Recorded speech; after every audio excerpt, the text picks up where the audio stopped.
YouTube, how's it going? John here at Herman Woodworks, and it got brought to my attention that I forgot to do a follow-up video on this Mr. Heater 30K BTU unit heater.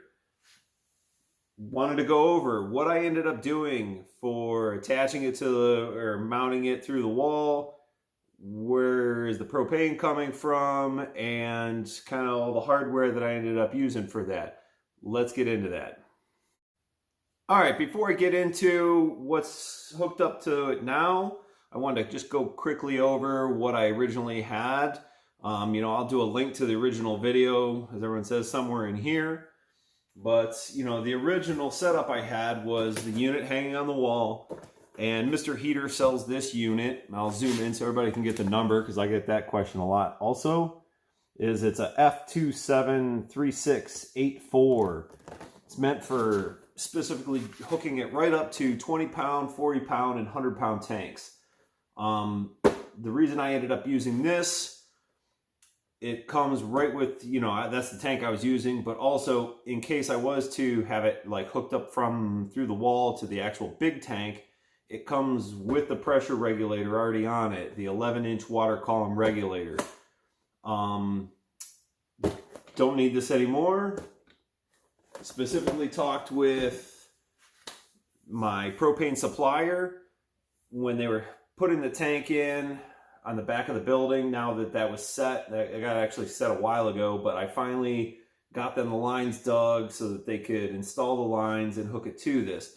Mentioned the unit I was using. They made sure they put the appropriate regulator on the outside of the building.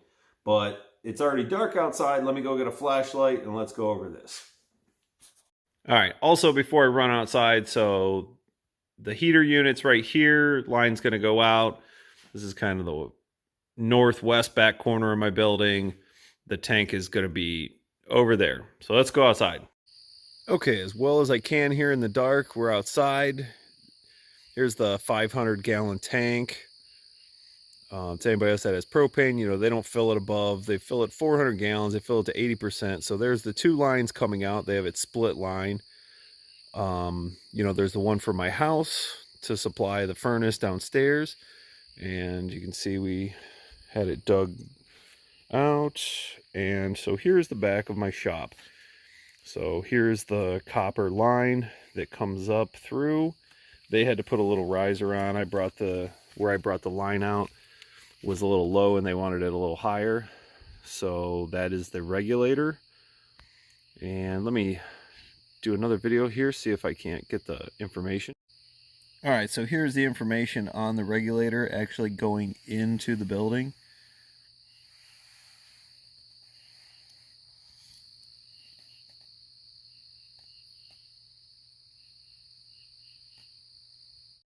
All right, so like I said, they brought the copper line up. This is the 1/2-inch ID pipe that I ran through. Use steel. Don't use galvanized. That's what I was told. Use the steel. They put an adapter on for the bigger pipe, matching it and pairing it to this. And we'll go back inside and take a look at what I got going on in there. All right, so we're back inside. So this is the line that I ended up installing. You could hard line it.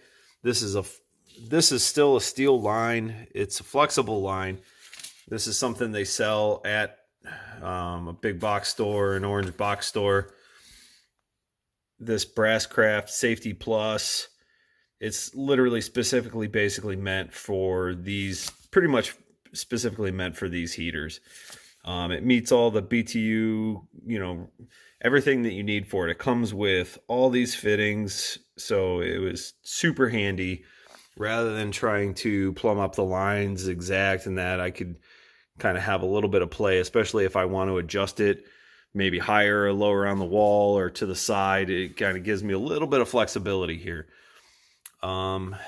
So besides the line, from that, I needed this piece that came with the kit. I bought this, quarter turn on off valve. I bought some of these 1/2-inch clamps to put it to the wall. Obviously you can see there's pieces in here. So pretty much everything I got was from Home Depot. Was this Southland 1/2 inch internal diameter. All that, they have a bunch of pre-made fittings, nipple sizes. Most all these pieces are called nipples. So that's, I think, like a 2-inch one in here. Had this T for like a clean out piece on there. Another nipple. This is the T actually going out. And I ended up using, I believe it was an 8-inch nipple to put it through the wall. And honestly, it worked perfect for what I had. It could have maybe been a hair longer, and maybe I could have had a little more play on the outside here, because I kind of had to hog this out to make sure I got this piece into the wall a little bit there. And then this was like about a 3 or 4-inch nipple drop with, I think everybody was calling it like a dirt lag for any kind of sediment. You can later on, if you need to, you can pop that and clean that out. Like I said, I think this hose kit itself was almost 30 some odd dollars or something. Most of all the other things, I think the on off, I believe, might have been a little more expensive too, $5-10, something like that. I'm not really sure. I think all in all, I think it was like $50 or $60 I had into plumbing this, getting it set up on the wall. Also, as another note, make sure if you guys are doing this, make sure, in my case, I had yellow gas line thread tape. It has to be rated for any kind of fuel. So make sure it's the yellow, that it's rated for any kind of fuel, for heater applications. Honestly, and I know everybody tried and true that's going to come on here. Yes, it probably should be, they actually, as most people call it, like pipe dope, actually rated for the gas applications. This is what I had. I had it pressure tested. When I had the propane company do the finished hookup, everything checked out perfect. So no issues. So, all right, lo and behold, I actually found the bag from hooking this up. So I just want to show everybody that in case they're looking for it.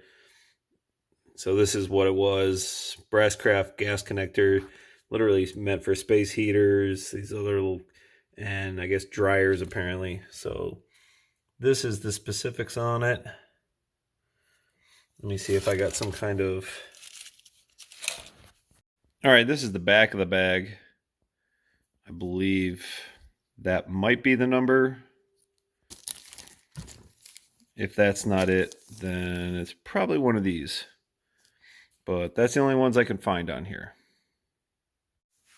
So YouTube, hopefully that answers everyone's questions. If you have any more, feel free to drop them in the comments section. I try to get back to everybody pretty regularly. I know this has been a pretty popular video with everyone. I appreciate everyone watching. As always, YouTube, it's been great, and I will talk to you again soon.